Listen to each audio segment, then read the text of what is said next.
climate, absolutely massive issue, and even the UN Secretary General warned right from in the very opening address of the shocking loss of biodiversity, a hellscape of scorching temperatures, pollution of air and water, and so on and so forth.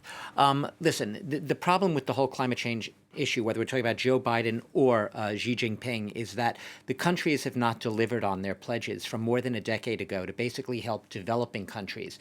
That is, the countries that are hit hardest by the ravages of a changing of rising temperatures are the ones that are least responsible in most cases for those rising temperatures, and yet they're not getting the money they need. A decade ago, countries pledged about $100 billion. Now, what did Joe Biden basically say in his speech?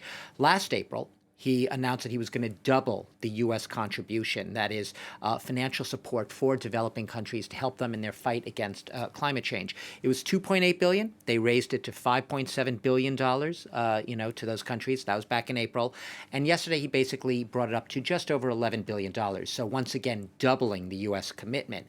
It's still peanuts in the opinion of a lot of organizations, environmental groups, ecology activists who are looking at the equation and what's needed. Scientists have recently warned basically that forget the Paris Agreement, not delivering on that. The planet is in danger of really catastrophically failing in its commitments and ability to stop these rising sea levels, rising temperatures, the flooding, the intensifying heat, everything we've been seeing that adds up to potential disaster. And the planet is on a catastrophic trajectory right now. That's according to scientists. That's according to people who spend their lives studying these questions. So they say whatever the U.S. is committing, it is not enough. Sure, you could say it's better than a lot of other countries, perhaps, but it's still peanuts, and it's not the real effort that is needed, the almost self-effacing effort coming together and saying it's here and now or never.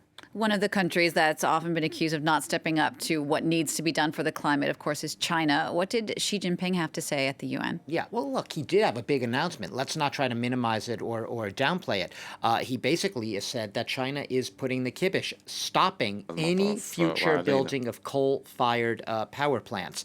Now, that is fighting words from China, because we all know about China's Belt and Road Initiative. It's a giant infrastructure, global infrastructure drive among China's neighbors and beyond, and coal-fired plants were a big part of that project. So yeah, it is eating humble pie for Xi Jinping, and it is the Chinese president's way, despite all the disagreements he has with the U.S., his way and his own way of saying we are with the U.S. sort of on the same page with climate change. This is one area where he and Biden agree. They can agree on a lot of things. But let's remember, coal is still an enormous part domestically of China's equation. It's about 58% of China's energy demand was met by coal last year, 2020.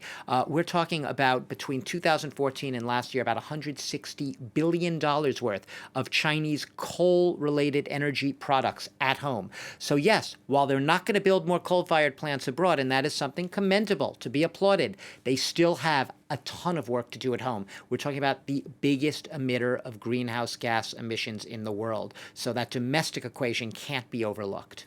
Another big theme, obviously, was the pandemic.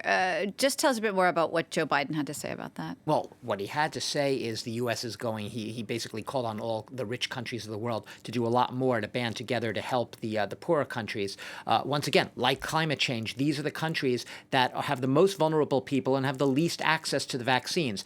The U.S. Announced it's going to be, 160 million doses to vulnerable countries, basically. Part of an installment announced months ago of 500 million doses purchased by the U.S. for other countries, a lot of which would go into the UN-based COVAX program. Here's the problem.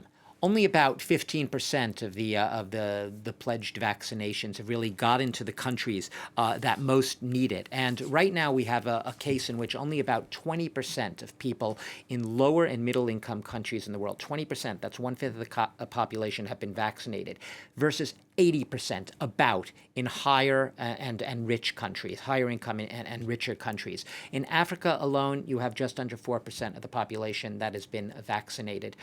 We are talking about 51 million people there.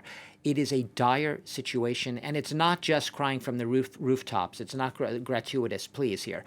You have a situation where if these countries do not get the vaccinations they need and get them soon, yeah, they will become breeding grounds, according to the scientists, breeding grounds for potentially more dangerous variants in the future. It's not just in the interest of the world, of the rich world, to get the poorer world vaccinated. It's in everyone's universal interest, poor world and rich world. So that's where the pleas are coming from right now. Not enough is being done. The WHO regional director for Africa has basically sounded the alarm numerous times. And one of the things she said in the past few days is, at a time when the U.S. is thinking of giving booster shots to tens of millions of Americans, that is a third shot on top of their full vaccinations, you still have tons of people in the world who do not have a first vaccination. Why are you giving fit, healthy people whose immune systems are not compromised a booster shot when a lot of the world is still waiting and hoping and praying they can get one shot in their arm? Doug, thanks for that. France 24